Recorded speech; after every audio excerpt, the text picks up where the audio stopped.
আসসালামু আলাইকুম। খুব দুঃখের সংবাদ, এমভি শোরুমের স্বাদ হয়তোবা কিছুদিন বা কয়েক মাসের ভিতরেই আমাদের মাছ থেকে হারিয়ে যাবে। লঞ্চটিতে বিক্রয় করার জন্য প্রায় 8.5 কোটি টাকা বলা হয়।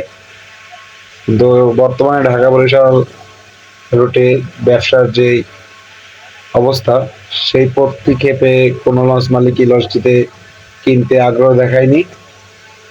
সেই হিসাবে বলাই যায় লঞ্চটিকে সম্ভবত স্ক্র্যাপ করা হবে, মানে কেটে ফেলা হতে পারে মিশর সাত লঞ্চকে। এটি ছিল রোজার ঈদের ভিডিও, যেখানে শরীর সাত লঞ্চ ঈদ স্পেশাল টিপ নেওয়ার জন্য বরিশাল থেকে খালি চালিয়ে ঢাকা আসছিল।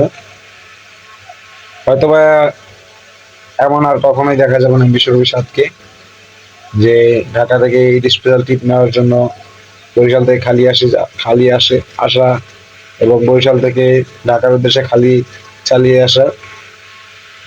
তো পদ্মা সেতু হওয়ার কারণে ঢাকা বরিশাল রুটে যাত্রীর খরা, এটা আপনারা সবাই জানেন, আমরাও জানি।